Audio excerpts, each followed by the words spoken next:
Well, good morning, Faith. How are we today? Awesome. Thank you, Sue, for that song. As we would say in the youth ministry, our worship time this morning was off the hook. I mean that. That was just some awesome music, some awesome worship. Well, I should have just let Paul Peralt keep on going. I mean, he was on a roll this morning. He could have finished my message out. He was all fired up. So go to the book of Ruth. And we're going to finish it up today, and no matter how long it takes. All right. Let me recap a little bit where we left off.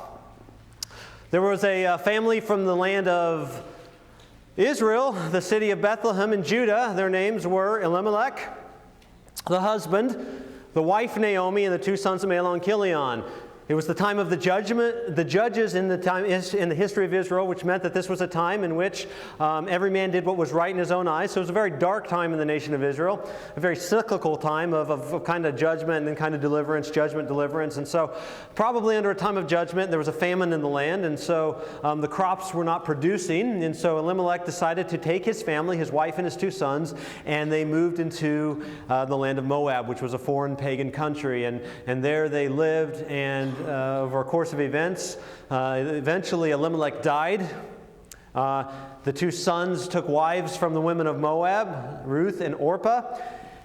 Eventually, after some time, those two sons also died, and Naomi is left in a foreign country with no family. She's lost her husband, her two sons. She's lost her land, her wealth. The woman in that culture was not able to own property and conduct business. That was all left to the men. And so a widow woman without someone to marry her was basically left in poverty. If you didn't have family to take care of you as a widow in that culture, you were living and subjected to poverty. And this is where Naomi found herself. And so she decides to head back to home. She decides to head back home. And so she makes the journey back home. And on the way back home, she confronts her two daughters-in-law who are going with her. Orpah decides to head back to Moab, and Ruth yet stays faithful to Naomi because of her love for Naomi, but also her encounter with God. And so I made the point last time that because Ruth had found the true and living God in the God of the Israelites, his name under the Old Covenant was Yahweh. We call him Jesus today. Ruth had this encounter with God. She became a follower of God, and she considered herself part of the covenant people of God. And so she clings to Naomi, remains faithful to Naomi, becomes a follower of Yahweh. So they make the journey back to Bethlehem, and as they get back to Bethlehem, we see the heart of Naomi coming out even more and more. Naomi finds herself in a very dark, very bitter place in her life, and that's really where we left off last week. Chapter 1 of the book of Ruth is a really dark chapter in the life of Naomi. We find her in despair. We find her in darkness. We find her angry and questioning God. And it is the conflict between Naomi and God that drives this narrative. So when you're reading particularly the old Hebrew narratives of the Old Testament, you want to look for the conflict. You want to look for where there's opposition with one group against the other. And here we find clearly in chapter 1, Naomi has some issues with God. We have her struggling with all of the severe loss that she's encountered in life. And the reality is this: life, right? If you live long enough, eventually you're going to bleed, right? Eventually you're going to hurt. Eventually you're going to suffer loss. Some more than others, but life is always marked to some degree by suffering and loss, by some amount of tragedy that you may go through. And this is where Naomi found herself, lost everything that she held dear. And so the question I left with us last time was, had God abandoned Naomi? She felt like God had. Naomi found herself in this situation in which she felt like there was no sense in even really going on. So she says, don't call me Naomi, call me Mara, which means bitter.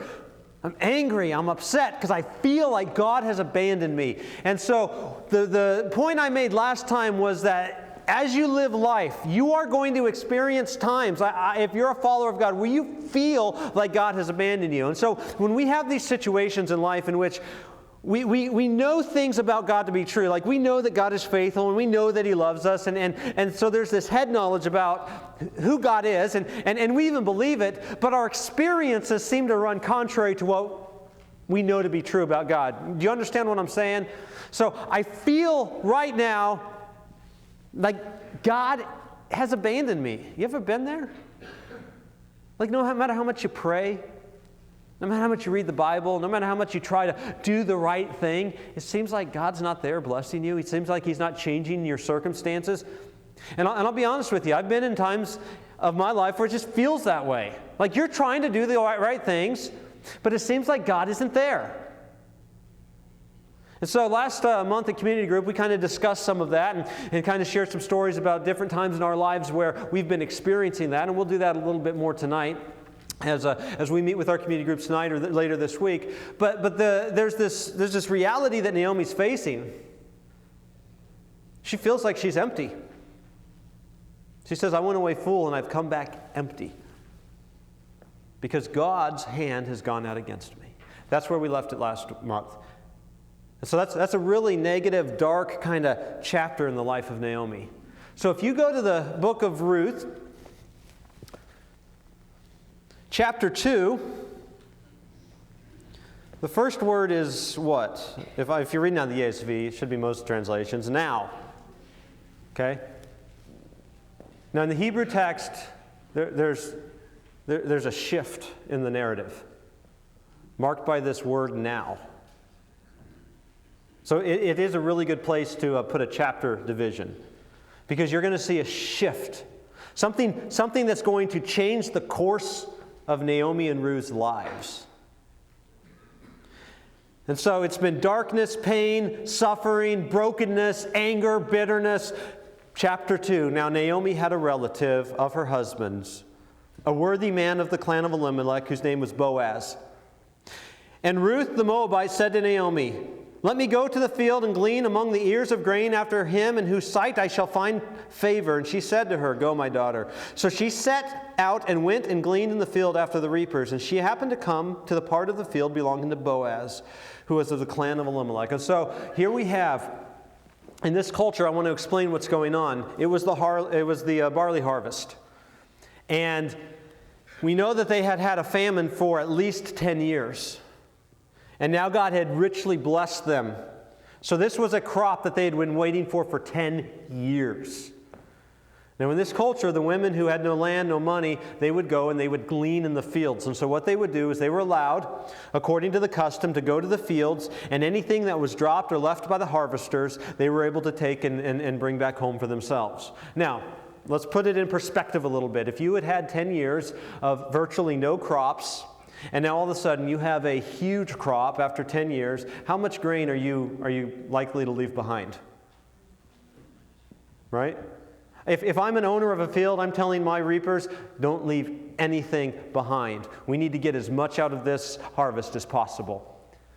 And so the text is very interesting, and if you follow it closely, it introduces a man named Boaz. It introduces someone. That's where the shift is. This character Boaz, who's really just a secondary character in this story, but his presence and who he is very significant. So Boaz enters the scene. He's a wealthy man. He's also a relative of Elimelech, who is the husband of Naomi. So all of these details are really quite important because of the culture and the customs that I'm about to explain to you. And so Ruth says to Naomi, she says, let me go to the fields and let me glean. It's the barley harvest, and I can glean and I can get some grain and I can get what little food I can so that we can just maybe survive. And that's where they were. They were just on the verge of survival. And so Naomi says, go, see what you can get. And I love the way the verse says, she set out, verse 3, and gleaned in the field after the reapers. And she happened to come to the part of the field belonging to Boaz. Now let me park there for a second, because the question I left with you last week was, had God abandoned Naomi? The obvious answer is no, God never abandons his children, right? Okay, like we know that. Yet what we have to do is we have to wrestle with our flesh in those times when it feels like God's abandoned us. So if I know nothing about God and I'm just reading the story for the first time, I'm going to say it looks like Naomi's been abandoned, right? But what we don't know is that there's a God sitting on a throne, and He is sovereign over all of His creation, and He is in control over everything. And what we have to realize is we do not have the perspective that God has, do we? So what we're doing is we're sitting here just looking at this much of it right now. And God's sitting up in heaven, and He sees the beginning, but He also sees the end. He sees all of it. And what we have to do is we have to recognize that God is first of all sovereign, and then we have to, by faith, rest in the sovereignty of a good God. That's really hard to do, isn't it? That can be really difficult at times, especially when there's darkness and pain and suffering, isn't there? When there's just absolute brokenness and it feels like God's not there, it is really hard to look up into heaven and say, God, I know that you're there, and I know that you haven't abandoned me. I'm just going to trust that you're working things out for your good and for my good and your glory. That's hard to do. But what I want to point you to is how God's working and weaving His plan through the life of Naomi through her suffering. Because I love how it says, she happened to come upon the field of this man named Boaz, who just happened to be a relative of Elimelech. Now, I think the author here is using a bit of irony. I think the author intends for us to understand that this is not just, oh, coincidence, she just happened to... I think the author understands something of the sovereignty of God. And so you can see the irony in the story that nothing just happens by chance. That nothing happens unless it first of all goes through the fingers and the hands of a sovereign God. And so God in His plan and in His sovereignty, the first kind of ray of light that reveals to us that God has not abandoned Naomi is Ruth, right? Ruth's faithfulness to Naomi. Ruth going with Naomi. Ruth going to glean. And all of a sudden, God sending Ruth to the field of this man named Boaz. Let's keep reading. Verse 4 of chapter 2, it says, "And behold, Boaz came from Bethlehem, and he said to the reapers, 'The Lord be with you.' And they answered, 'The Lord bless you.' Then Boaz said to the young man who was in charge of the reapers, 'Whose young woman is this?' The servants who was in charge of the reapers answered, 'She is the young Moabite woman who came back with Naomi from the country of Moab. She said, "Please let me glean and gather among the sheaves after the reapers." So she came, and she has continued from early morning until now, except for a short rest.'" And so Boaz enters the scene, and he takes notice of Ruth. Now, the interesting thing is Ruth was probably not the only woman gleaning in the fields that day. But she caught his eye. So Boaz, unmarried, wealthy bachelor, comes out on the field and he sees this poor woman gleaning in his fields and he takes notice of her. So he inquires, right? And so this is kind of like what I see kids in junior high doing sometimes, you know what I mean? You get together, all of a sudden the guys are over here, because in junior high you don't mix too much, and then the girls are over here, and then all of a sudden there's the new girl that comes out.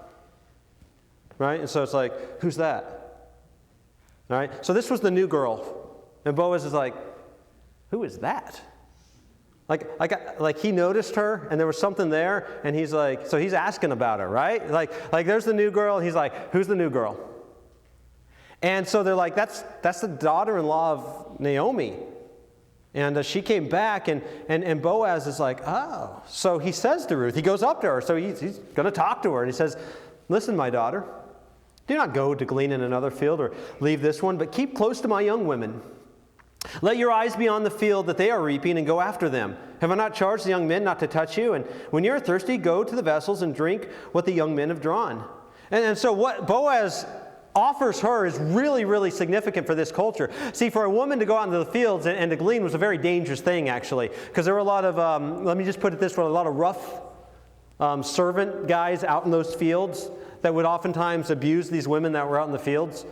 And these poor widow women, sometimes they were young, sometimes they were older, they would go out and they would glean and it was very hot and they would get thirsty and it was just a really hard, painful, difficult thing. And so Boaz goes to her and says, hey, stay with the women that I have under me and glean with them. And I've commanded my servants not to harm you, not to touch you, not to bother you. You'll be safe here. So he's providing her refuge. He's providing her help. Take the water anytime you want to get thirsty, and you can drink from the water. And so she fell on her face, verse 10, bowing to the ground, and says, "Why have I found favor in your eyes?" that you should take notice of me, since I'm a foreigner. She's from Moab. She's not an Israelite. Why in the world, in her mind, would this wealthy Israelite man reach out to me and be kind to me? We're going to unpack it a little bit more, but what you're going to see is that in this text, Boaz provides a picture of us of who Christ is. That Boaz would approach this broken, poor, widow woman who wasn't even an Israelite and give her grace and offer her hope. And isn't that what Christ does for those of us who, born into sin, born into slavery, born his enemies? Doesn't he take men and women who are in their brokenness and in their hurt and in their pain, and doesn't he offer healing? This is a story of the gospel.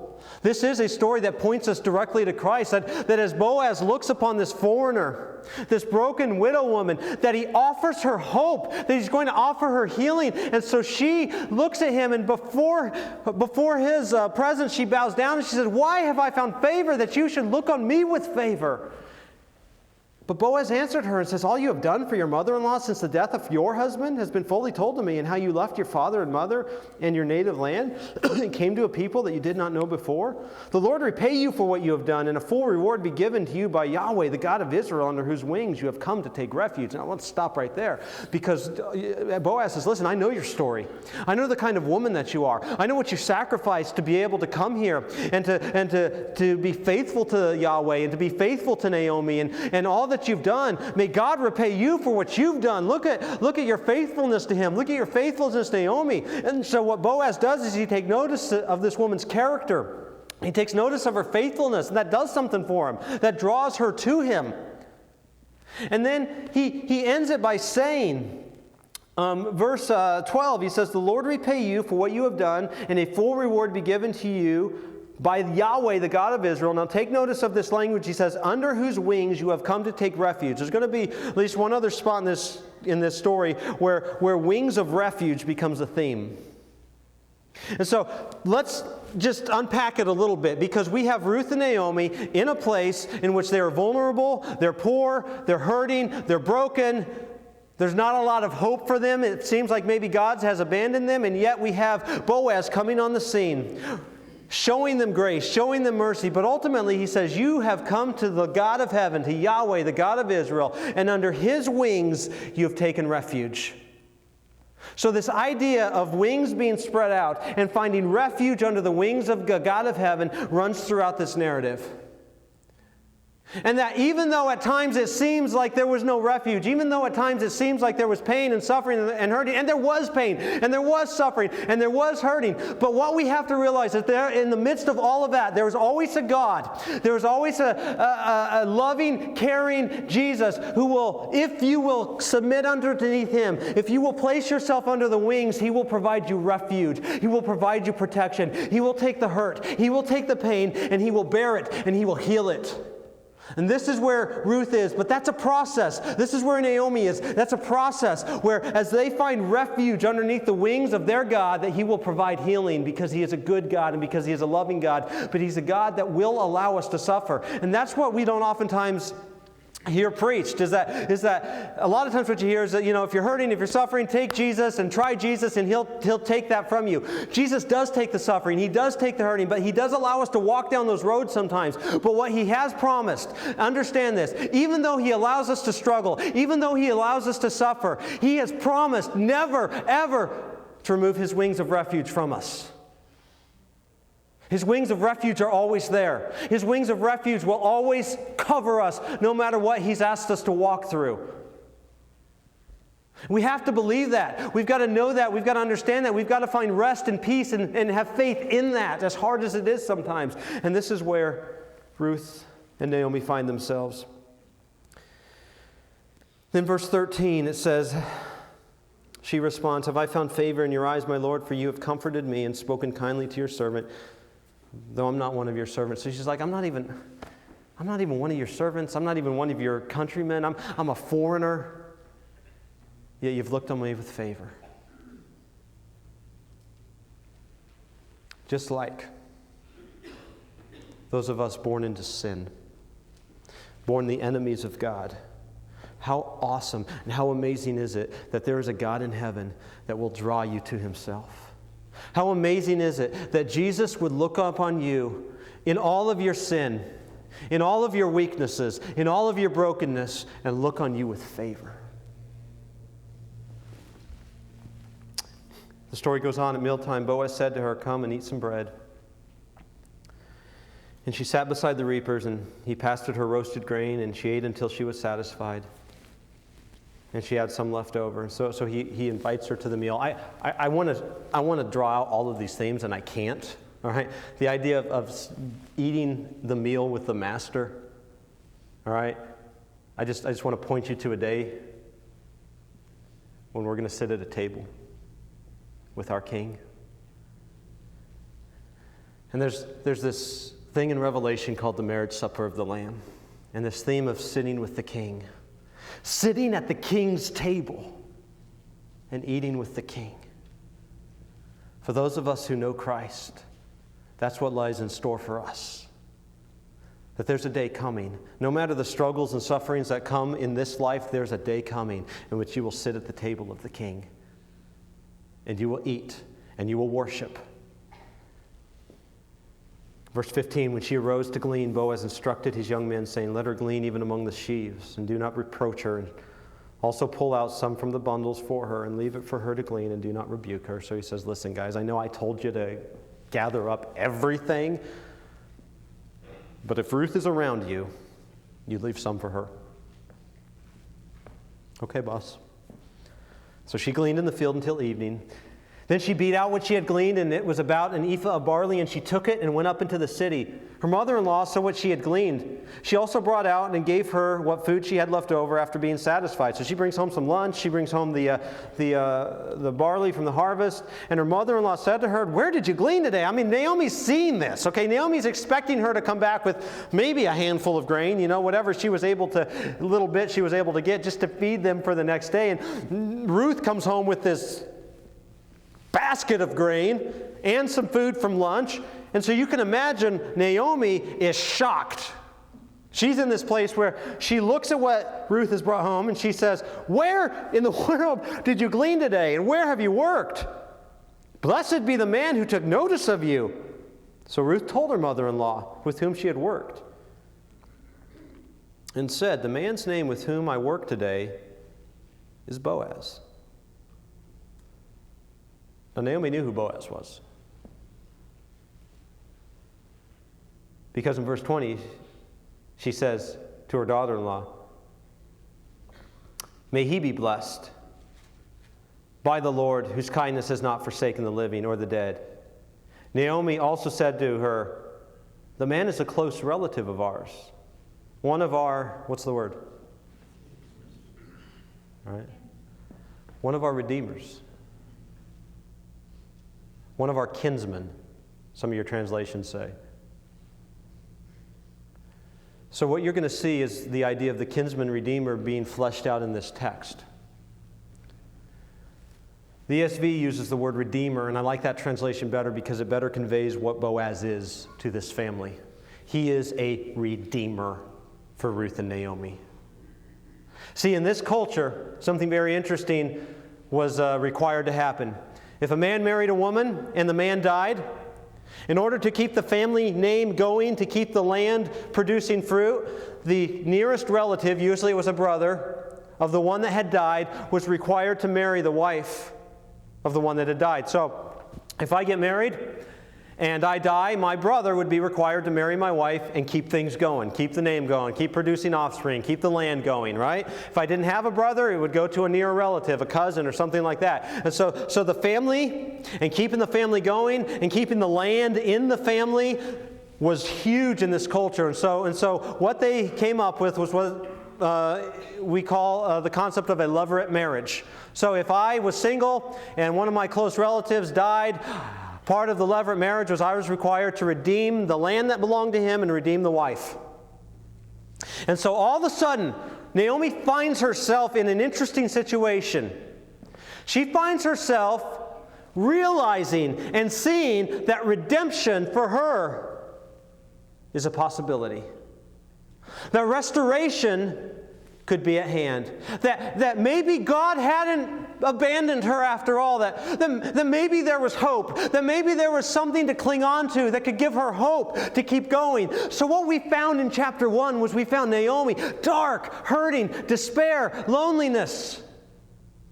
I went back full, I've come back empty because God has testified against me. Then all of a sudden, Naomi sees redemption is at hand. My Redeemer is there. And so when Naomi's attention was brought back to the fact that God is here, that there is a Redeemer, something changed in Naomi. And what we're going to see from here on out is we're going to see a shift in the heart and the life of Naomi. And it happens as we begin reading in verse 21. And Ruth the Moabite said, "Besides, he said to me, 'You shall keep close by my young men until they have finished.' And Naomi said to her daughter-in-law, 'It is good, my daughter, that you go out with his young women, lest in another field you be assaulted.' So she kept close to the young women of Boaz, gleaning until the end of the barley and wheat harvests. And she lived with her mother-in-law." And so it was a number of weeks that every day Ruth would go out and do this. And my guess is over the period of time that the barley harvest went on and the weeks that followed after her is that she continued to spend time with Boaz, and Boaz continued to show her kindness, and Boaz continued to offer her lunch and care. And as time went on over a number of weeks, they got to know each other and things began to happen and a relationship probably began to develop. And then chapter 3, we have another mark that indicates a shift in the narrative. It says this: it was near the end of the barley harvest. A number of weeks had passed. Chapter 3, then Naomi, her mother-in-law, said to her, notice what Naomi says, very, very important. It says, "My daughter, should I not seek rest for" who? For you. "That it may be well with" who? With you. Isn't it interesting where Naomi's focus has shifted? Where's her focus now? It's on Ruth, isn't it? Chapter 1, where was her focus? Herself, her despair, her hurt, her pain. Now all of a sudden, she recognizes that redemption is at hand. I believe she recognizes God has not abandoned her. That God in His perfect plan is weaving out for her life His purposes. And for the first time in this entire narrative, what do we see Naomi doing? We see her taking her eyes off of herself and placing them on others. Saying, "Ruth, I want to find rest for you, that it may be well with you." And what happens when we begin to get a perspective that takes our eyes off of ourselves and places our eyes upon our Redeemer and upon our redemption? What that does is that frees us to serve. It unleashes us to impact others. It unleashes us to show love and care and concern to the body of Christ, to those who don't know Christ. See, the people who are so focused on themselves, that can't get their eyes off their own problems, that can't get their eyes off their own circumstances, ultimately what happens is they become very angry, they become very bitter, they become very depressed people. But what I want to challenge you with is that you have a Redeemer. His name is Jesus. And He offers you hope, and He offers you deliverance, and He offers you victory.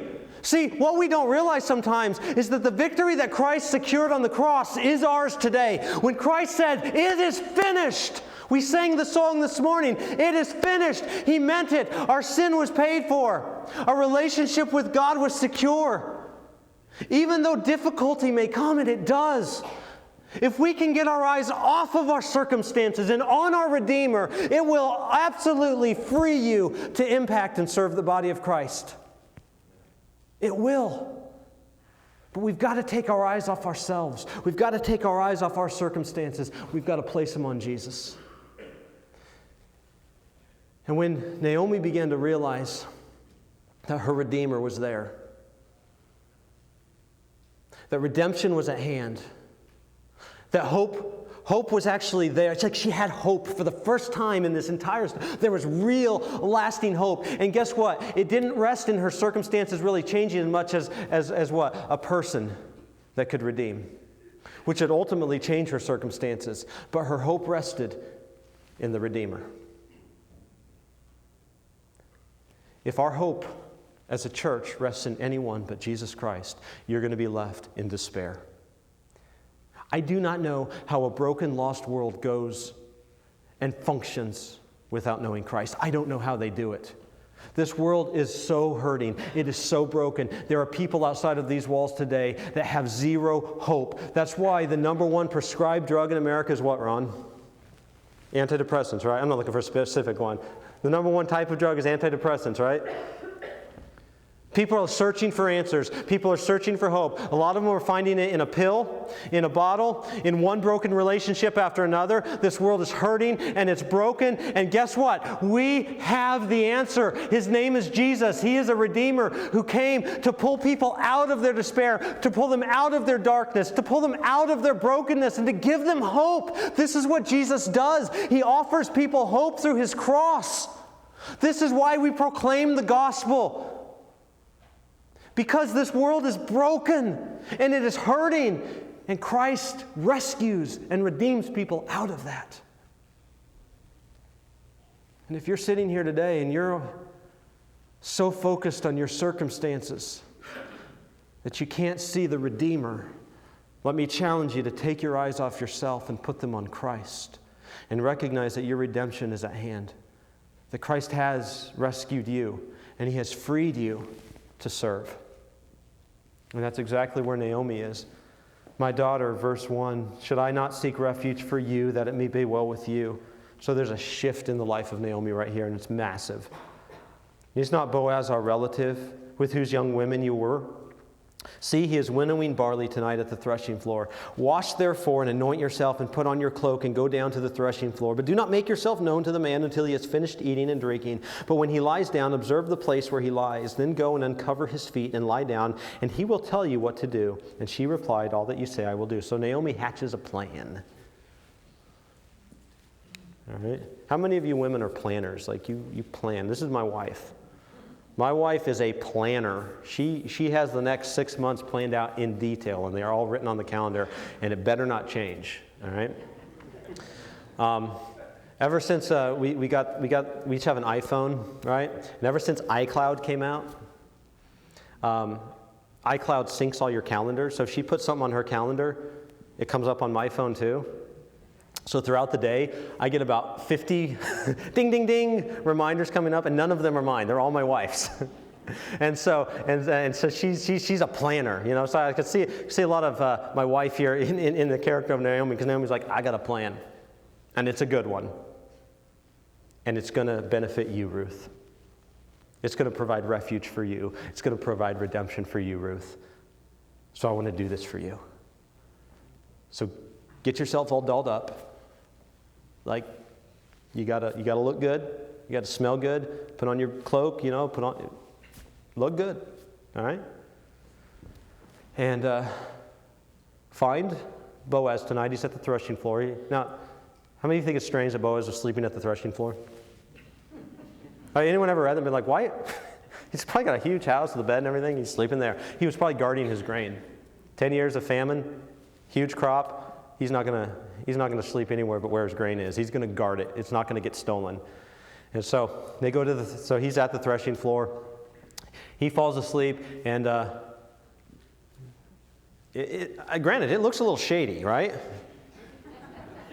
Ruth, you know, the cloak. She's sneaking in, and she's got a covert operation, you know, and guys are asleep, and there's Boaz, there's her boy, and she sits down and takes his blanket and uncovers his feet, right? Verse 8 of chapter 3, it says, and at midnight the man was startled. I guess so, right?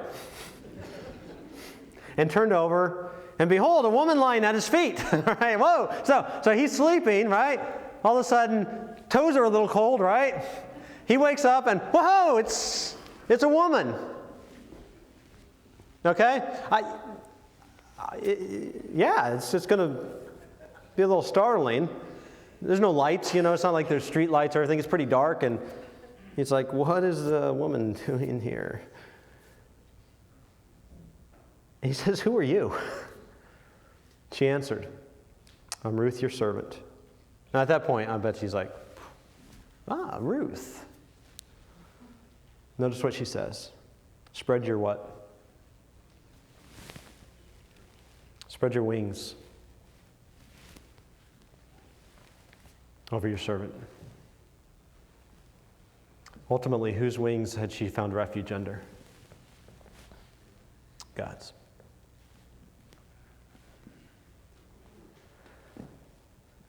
And so Boaz, providing for us a picture of Christ, is there to spread his wings of refuge over Ruth.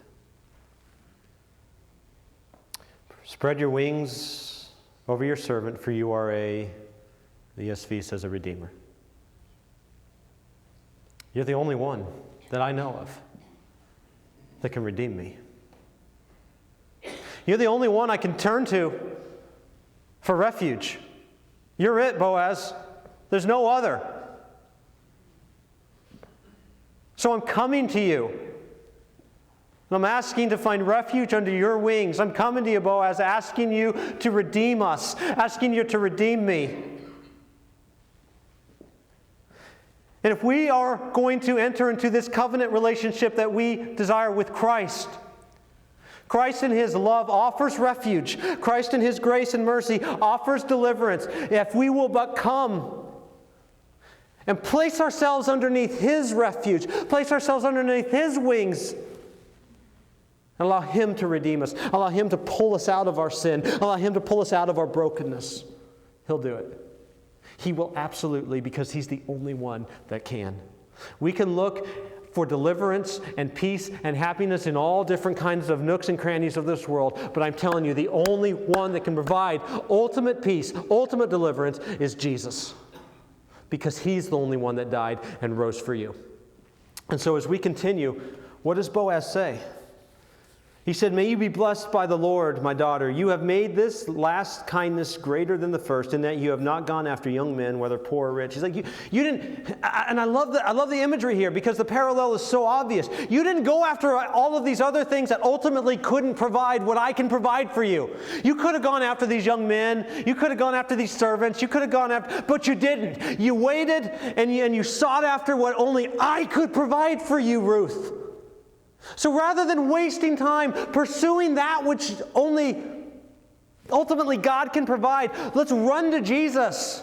I see so many people in their youth chasing this or chasing that, running after this, thinking they're going to get something ultimately that only God can provide for them. And so Ruth, she could have gone after so many other things, so many other men, but she eventually said, no, I want to pursue and go after that which can only provide me the redemption that I seek.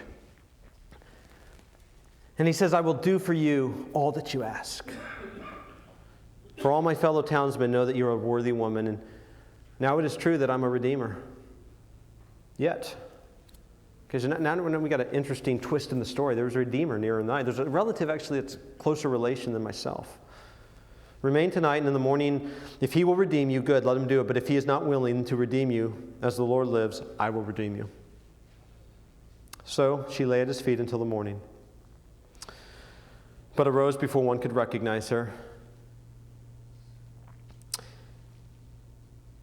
And I'm going to skip down to verse, go to verse 17. It says, these 6 measures of barley he gave to me, Ruth's talking out to Naomi, and he said to me, you must not go back empty-handed to your mother-in-law. And then she replied, wait, my daughter, until you learn how the matter turns out, for the man will not rest, but will settle the matter today. So Ruth and Naomi are waiting. They're waiting. It's out of their hands. They're waiting on their Redeemer. Sometimes God causes us to wait, doesn't he? But God says, stay in the waiting room for a little while and wait. Wait on me. I'll take care of you. I'll be with you. But I'm asking you to wait. The waiting room can be a painful place. It can be a difficult place. It can also be a glorious place of incredible change, of God doing works in our hearts, of just teaching us to trust in him. And so they wait. Now Boaz had gone up to the gate. And rather than reading it, I'm going to explain what happens. They go to the city gate where the business of the day was transacted. And this nearer relative, his name isn't given, he's just called the nearer relative, approaches, and Boaz says to this nearer relative, behold, there's a land from the family of Elimelech. Elimelech is dead. He has no sons to take the land. So our responsibility is to redeem the land as relatives. And so Boaz says, would you like to redeem the land? This nearer relative says, absolutely I would. More land, more money, more wealth, I'll take it. I'll redeem the land. I'll purchase the land, and I'll take it. Boaz says, great. One thing. If you take the land, you also got to marry the girl. Her name is Ruth. What do you think? Nearer relative steps back and says, no. I've already got my wife, my kids, and the inheritance is, going to be divided against them. That'll screw things up with them. It'll screw things up with my wife for sure. If she knows I came back with another wife, I don't want any of that, all right? So the girl was the deal breaker, all right? He'll take the land. No, okay. But you got to redeem both. So the nearer relative says, it's your right to redeem. I forfeit my right to redeem. You take it. And so the custom in that day was for the one giving up the right to redeem to take his shoe off and to hand it and give it to Boaz. So the near relative takes his shoe off, hands it to Boaz. Weird custom. I don't know where this came from, but it's in the Bible. So here's my shoe. Not both shoes, just one shoe. So he got one shoe. And hopefully the near relative, if it wasn't like his good shoes, you know what I mean? Like maybe his old sandal he wore that day because he lost his sandal. But here's your sandal, and that was that's how they did the business then. And so Boaz takes the shoe, and I can imagine he comes back to Ruth, and he's got a shoe. He's got the shoe.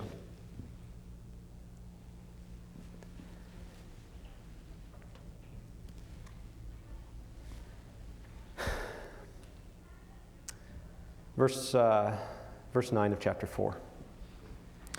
Then Boaz said to the elders and all the people, you are witnesses this day that I have bought from the hand of Naomi all that belonged to Elimelech and all that belonged to Chilion and Mahlon. Also Ruth the Moabite, the widow of Mahlon, I have bought to be my wife, to perpetuate the name of the dead in his inheritance, that the name of the dead may not be cut off from among his brothers, and from the gate of his native place you are witnesses this day. Then all the people who were at the gate and the elders said, we are witnesses. May the Lord make the woman who is coming into your house like Rachel and Leah, who together built up the house of Israel. May you act worthily in Ephratah and be renowned in Bethlehem. And may your house be like the house of Perez, whom Tamar bore to Judah, because of the offspring that the Lord will give you by this young woman. Verse 13, so Boaz took Ruth, and she became his wife. And he went into her, and the Lord gave her conception, and she bore a son. So they're married. He goes into her. She gets pregnant. I mean, now all of a sudden months are passing like in a period of 2 verses, right? The narrative just starts picking up again. And so what's happening is this. They're married. They have a son. In verse 14, the women said to who? Naomi. Not to Ruth. Isn't it interesting now? The narrative is ending with Naomi. It began with her, now it's ending with her. Blessed be the Lord who has not left you. Not talking Ruth, talking to Naomi. Blessed be the Lord who has not left you without what? A redeemer. See, Naomi received her redemption. Naomi was restored. Naomi's brokenness was healed. Naomi found rest. Naomi found hope once again. Out of tragedy came hope for Naomi. Out of tragedy came triumph for Naomi. And so they said, "Blessed be the Lord who has not left you this day without a redeemer. And may his name be renowned in Israel. And he shall be to you," notice, not to Ruth they're saying this. They're saying this to Naomi. "He shall be to you a restorer of life and a nourisher of your old age. For your daughter-in-law who loves you, who is more to you than 7 sons, has given birth to him." So this child represents for you, Naomi, hope. That God has not abandoned you. That God, in all of His care and His love and His wisdom, has provided you deliverance through a Redeemer named Boaz. And even when things were darkest, what we can do is we can step back now and see God was actively involved in all of the details of Naomi's life in order to bring forth a child. But what is the significance of this child? What is the significance of this family name being carried on? Then Naomi took the child and laid him on her lap and became his nurse. And the women of the neighborhood gave him a name, saying, "A son has been born to Naomi." Again, isn't it strange? Ruth has left the scene now. The focus is on Naomi. A son has been born to who? Naomi. See, I believe Naomi is the central character in this story. It is her conflict with God that drives this story. It is her resolution through a Redeemer that brings resolution to this story. And so they look at this son and says, his name is Obed.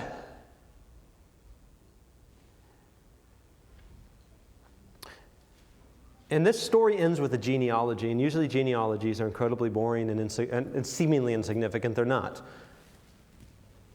But let me read verse 18. Let me read the whole genealogy. Now these are the generations of Perez. Perez fathered Hezron, Hezron fathered Ram, Ram fathered Abinadab. We're going back generations. Abinadab fathered Nahashon, Nahashon fathered Solomon, Solomon fathered Boaz. Boaz fathered Obed, the daughter of Ruth, or the son of Ruth. Obed fathered Jesse, and Jesse fathered who? David.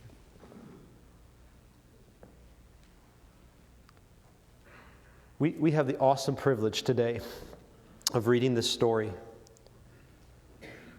and seeing that through the death of a husband, 2 sons, poverty, anger, brokenness, bitterness, a foreigner becoming a part of the people of God, a Redeemer that from all of that kind of mess that life is,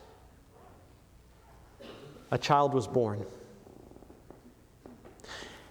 And from this family, church, came one who would one day be born, the King of Kings, the Lord of Lords. His name is Emmanuel, God with us.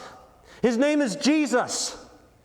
At the name of whom one day every knee will bow, every tongue will confess. And I don't think that Naomi realized until she got to heaven and she got to see the whole plan, that ultimately what God was doing through her, that ultimately what God was doing through this family, through all of the tragedy, was bringing forth triumph through a person named Jesus.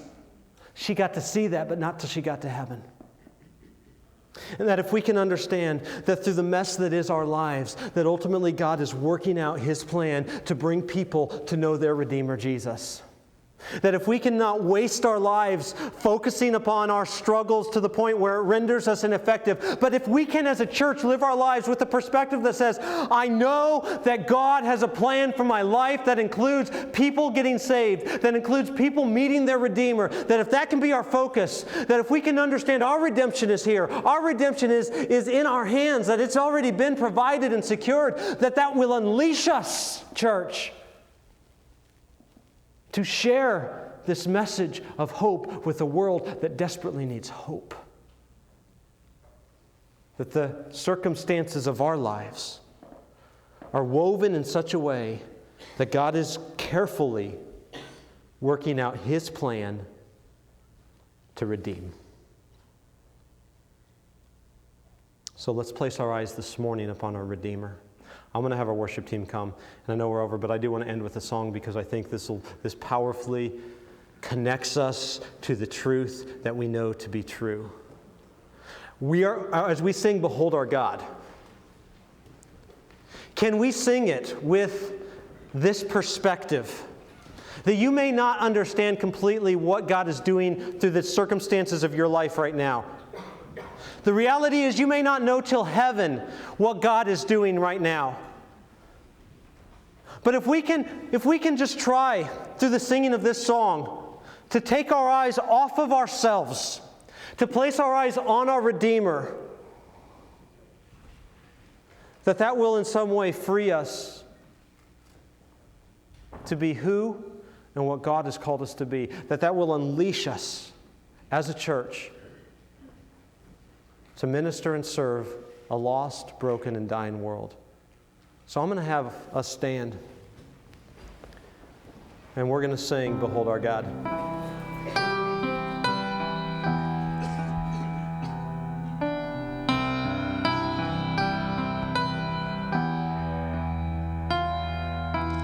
Who has held the oceans in his hands? Who has numbered every grain of sand? Kings and nations tremble at his voice. Whole creation rises to rejoice. Behold our God, seated on his throne. Come, let us adore him. Behold our King, nothing can compare. Come, let us adore him.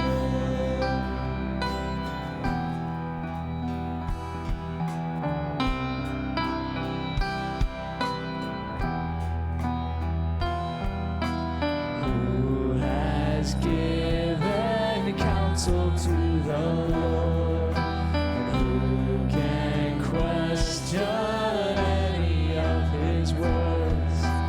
Who can teach the one who knows all things? And who can fathom all his wondrous deeds? Behold our God, seated on his throne.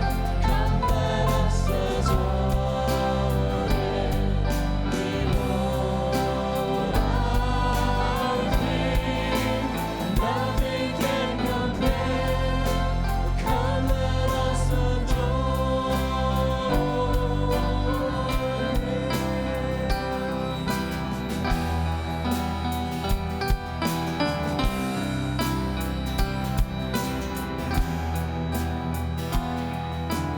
Who has felt the nails upon his hands, bearing all the guilt of sinful man? God eternal, humble to the grave, Jesus, Savior, risen now to reign.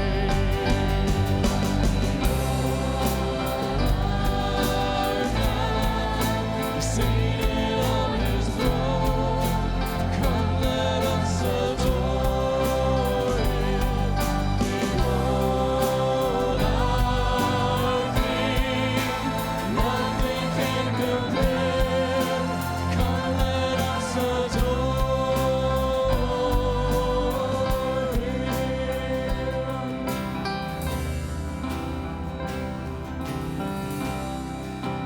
All right, men, start us out. Ladies, echo. You will reign forever. You will reign forever. You will reign forever. You will reign forever. You will reign forever.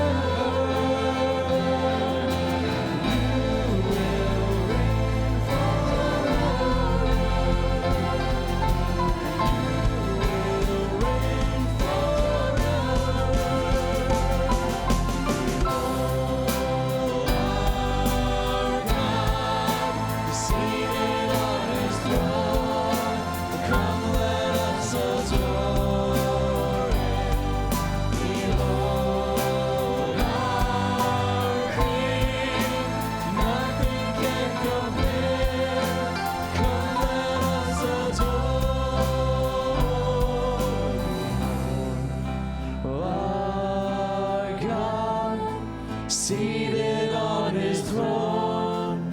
Come, let us adore him. Behold our King, nothing can compare. Come, let us adore